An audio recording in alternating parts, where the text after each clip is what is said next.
time for Southern Fried Baseball, presented by College Baseball Central. Hosted by Jake McKeever as he talks everything SEC baseball and more.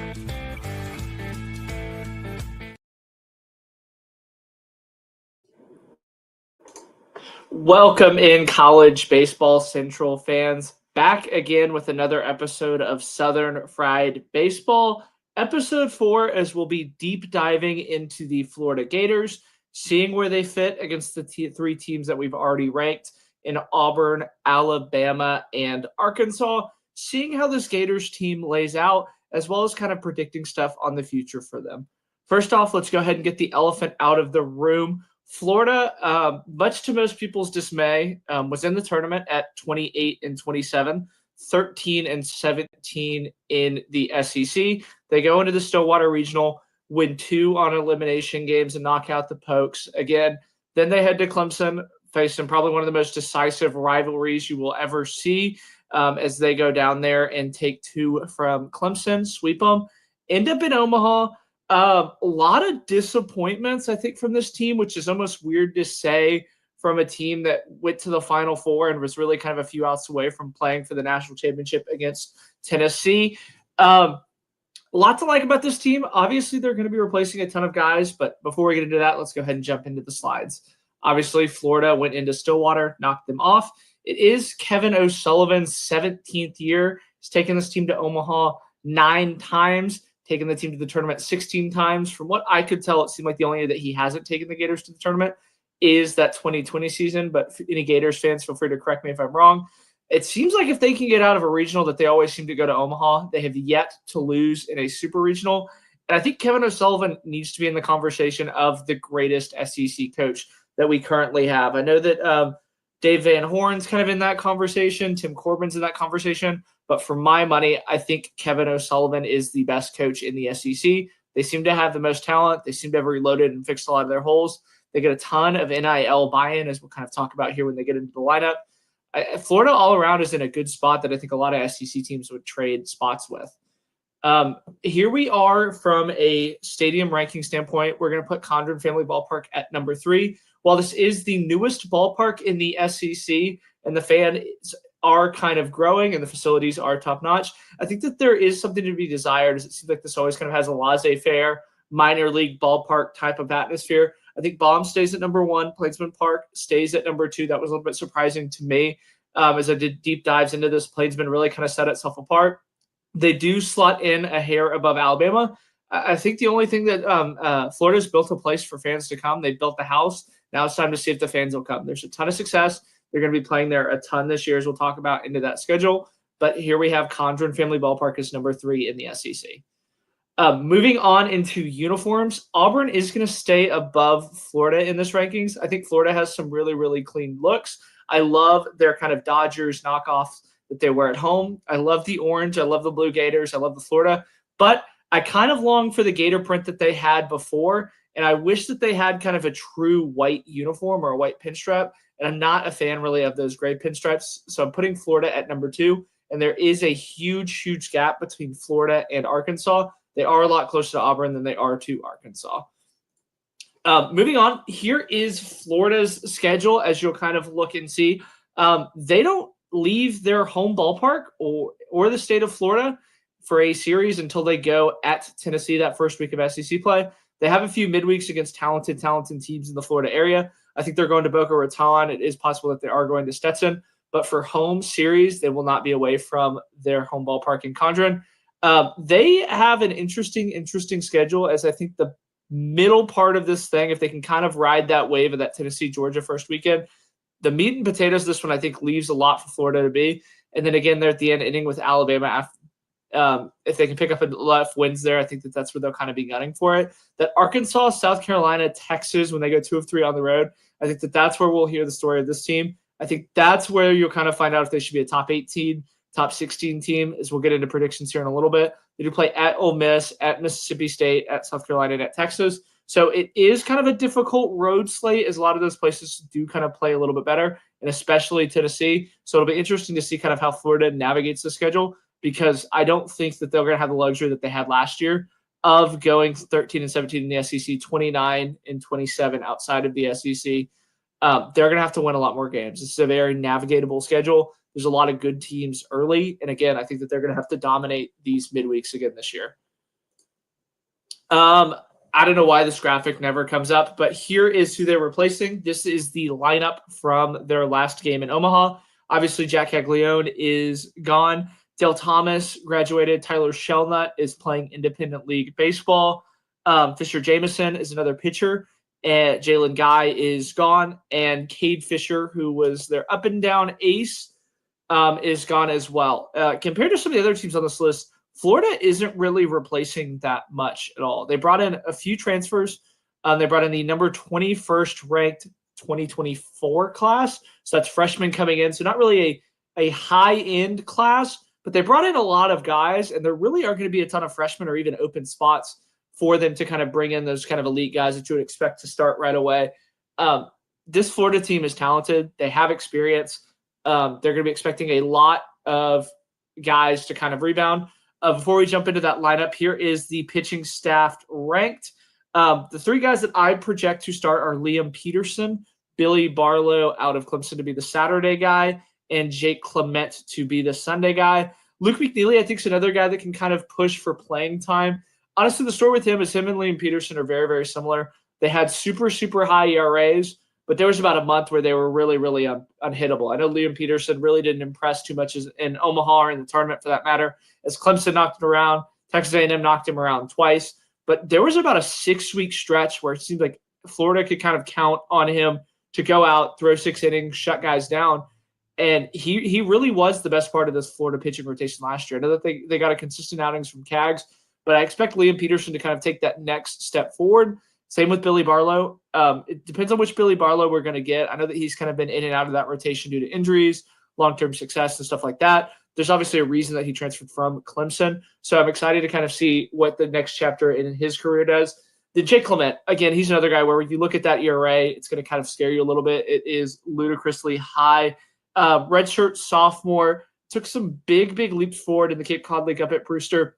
165 batting average up there. Pitched tremendous. I think the fastball's up to 96 is what some of the stuff I read about in the fall. I think he has a chance to kind of slide into that midweek role. Luke McNeely, I think, is another guy that you can kind of see be in that Sunday/midweek role kind of thing. Again, he's got that fastball up to 92, 95, which is lower end on the SEC, but a high RPM slider, I think, is where he really gets a lot of guys out. It's in that 78, 79 range from what we saw in the fall. I think he's the other guy that you could really kind of see push for playing time in there. And then Pierce Coppola is another guy that's going to kind of be a bridge. They have a ton of young guys, I think, that also they'll count on to be bridge. But again, I think this, like Alabama, is a high-end rotation. There's a lot of guys at the top. I think that they can navigate a lot of SEC play with 5 or 6 guys. They don't have the depth, I think, that Arkansas has, or even Auburn has for that matter, but I think that they have a lot more high-end talent. So that's why I'm putting Florida above Arkansas in terms of pitching ranked. Florida is going to be one of the most talented staffs, I think, in the SEC. Moving on into their projected lineup, obviously, there's a few things that we need to talk about here. Is there really only seems to be one spot that we can kind of go ahead and lock up, and that's Colby Shelton starting at shortstop. Catching, it could be Brody Donay, it could be Luke Heyman. Brock Clayton, the freshman coming in, I think is another guy that kind of could push for playing time. Luke Heyman's been a mainstay in that Florida lineup. Obviously, he only hit 246 last year, took a step back from his freshman year. Really kind of came on late when Florida kind of clicked down the stretch. He was a big, big reason why. Him and Donay really aren't big defensive catchers, but both of their bats play tremendously well. Brody Donay, I project him to play first. He can also DH a little bit. I think he can play in the outfield too, as well as he has a really, really strong arm. I think that that's the story with Brody Donay is just strength. He hits the ball 500 feet. He really is a marvel. Even go back to his freshman year at Virginia Tech. Watching Brody Donay take batting practice, I think, is one of the best things that you can do in the country. Obviously, the strikeouts are a little bit of an issue for him as he K'd in 39 of 49 games, had 74 Ks. Again, but he's a 6'5" guy that can hit the ball 500 feet. Those 14 home runs, I think that those are going to go up. The more he sees reps, he's a guy that you really do kind of circle in that lineup. Moving on to second base, I think Cade Kurland is the guy that wins that job again. He's been at second base since he stepped on campus. He started a ton of games as a freshman, started a ton of games last year for him. Again, only hit 245. Like Luke Heyman, I think that he's going to have a bounce back year. But there's a ton of guys that can play second base. I haven't heard anything about Curlin playing third base. I imagine that's something that he could do if you kind of see some of these other guys being good fits. He is a tremendous glove, and he has a strong enough arm to play a corner infield spot. But I think Curlin plays at second. Colby Shelton's a guy that's going to be at shortstop. He's a guy that his camp, I heard from a few major league teams that if he didn't get top 50 money, that he was going to come back to Florida, that the NIL package was that enticing that Florida offered. Florida's going all in this year, and the big reason for that is Colby Shelton. He had 254 last year for the Florida Gators, but really kind of looked like a stronger bat. He had 20 home runs. It seemed like he added some velos to his arm strength too, as well as he was throwing across the diamond. When he came in, he was not ready to be an SEC shortstop at an elite level at all. He really transformed his body with his workouts. Some of the stuff that you can hear out of that program, it seems like he's just a grinder that always loves to work. Colby Shelton's going to be one of the best shortstops in the SEC, and I feel like I've been saying that a lot this week, but he has the potential to kind of be in that first or second team shortstop. Florida's not going to have any question marks about him there. Moving on to third base, I think that this is where we could kind of see one of our biggest battles, and it is between Justin Nadeau from JU. He can play anywhere in the infield. He was injured a little bit last year in only 30 games for the Dolphins of Jacksonville. He hit almost 400 for him. I expect him to kind of be there, but Bobby Bowser is another one that you can kind of expect to see them. He's kind of your prototypical old school third baseman. He's not a fast guy at all. He's a senior from South Florida. A lot of the same traits as his above average hitter. Bat to ball skills are really, really incredible. He batted leadoff for them. So it's going to be kind of one of the things that you really track is, will it be Justin Nadeau or Bobby Bowser who will play third base? I think that really is the biggest battle that Florida is going to have to compete against. Moving on into the outfield. In left field, we do project Blake Sear to kind of be there. Everything that I've heard out of Florida from some of the guys that I talked to around their 247, as he has been in the outfield. I know that he played third at Miami, and he was a good enough glove to play third base at Miami, but I think he is going to move into the outfield. He is Florida's highest-ranked draft-eligible player as he comes in the top 40 in the MLB draft. Florida's likely getting a one-and-done case with him. In 25 games with Miami last year when he did play, he obviously was hampered by injuries. 7 home runs. Again, top 40 prospect for him. He's a guy that I really kind of expect to be a middle-of-the-order guy, hit around Donay and Luke Heyman. Moving on into center field is Kyle Jones. In 62 games last year, he hit 355. Stetson Transfer, who led the team with 80 hits and 240 trips to the plate. So he was the best hitter for that Stetson team that was pretty good. I mean, they went and played in a regional at Florida State. They beat Florida in a midweek. He was a huge, huge reason for that. And again, I think that he's going to be a guy, a super, super fast guy. He's going to be the guy that you pencil in at the top of the lineup. He's not going to be the guy that hits double-digit home runs for this Florida Gators team, but he's going to give them a lot of depth and a lot of versatility at the top of that order.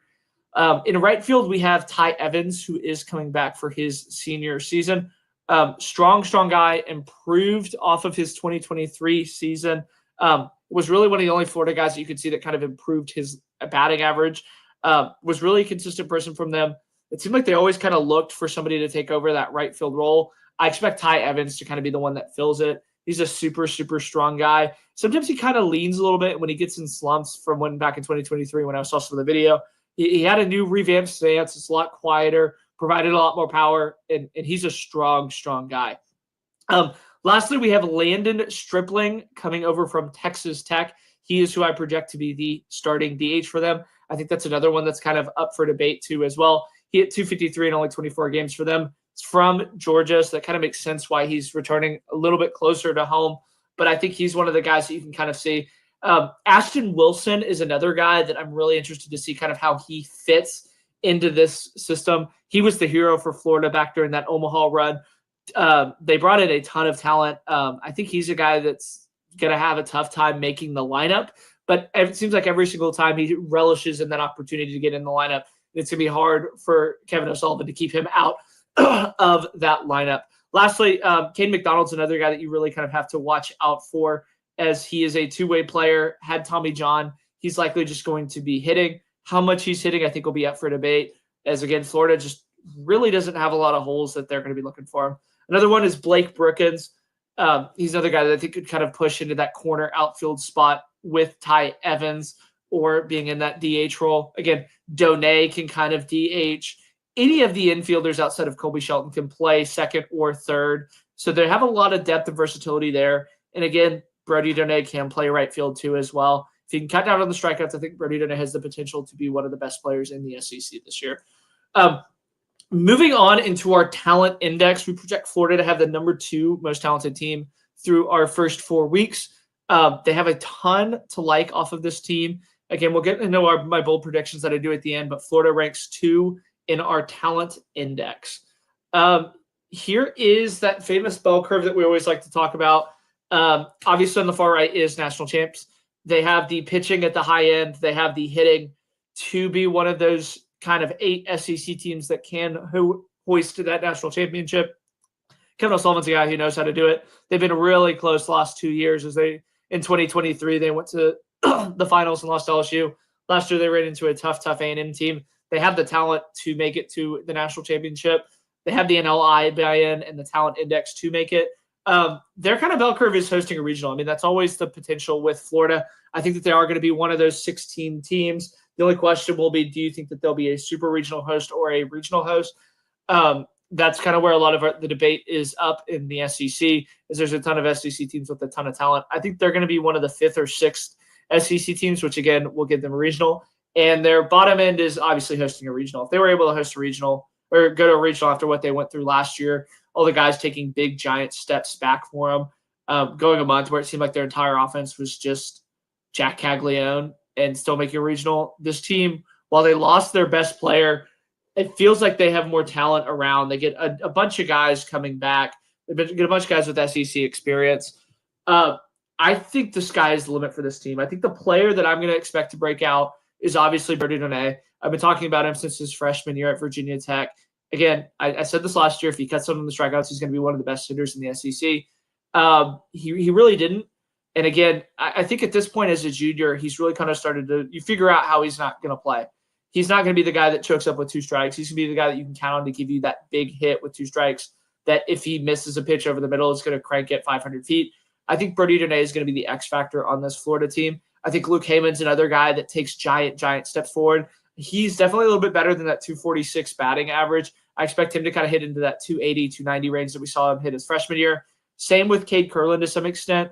Colby Shelton, I think, plays all-world SEC defense at shortstop. I think he hits the ball. I expect his home run numbers to drop a little bit just because I think 20 is a little bit high, but I expect him to be kind of more of a doubles hitter. I expect him to kind of hit in that 270 range. But again, there is a lot to like about this Florida team going forward. Overall, I think that this is one of the ones where you got to trust Kevin O'Sullivan. This isn't his most talented Florida team by any stretch of the imagination. He's obviously replacing Jack Caglione and a few pitchers and stuff like that. But this is one of the oldest teams in the SEC, and I think age matters. We saw that back during the COVID years where it seemed like the older teams knew how to win. We're kind of getting that 2.0 with this Florida team. They have a ton of juniors. I think that they're only projected to start 1 freshman, and if that, none of the guys that we projected in their starting lineup day one, I think, are freshmen. No, Kyle Jones is a sophomore, Landon Stripling's a sophomore. Those are going to be the only 2 guys that I think could kind of push for playing time. But again, I don't think any freshmen will start in their SEC, which is going to be a little bit weird. I think they have the high-end pitching staff to get them through to the end. Obviously, they're going to need a lot of innings out of Liam Peterson, Billy Barlow, and then either Jake Clement or Luke McNeely. I think that they kind of go with a 4-man rotation. A Sunday guy throw about 3 innings just because I think that's where Clement kind of fits in, is in that 3 innings where he's effective. But in order for that to work, you need to have good Friday and Saturday guys, and Florida's going to need to do that. I think that that's all we have on Florida as we try and keep it under 20 minutes. Next week, we're going to be heading a little bit north to their cocktail rival in Georgia, deep diving into what I think is one of the biggest dark horses in the SEC and the Georgia Bulldogs. But I'll have some quotes out about Florida. I'll post all these graphics. Thanks for tuning in.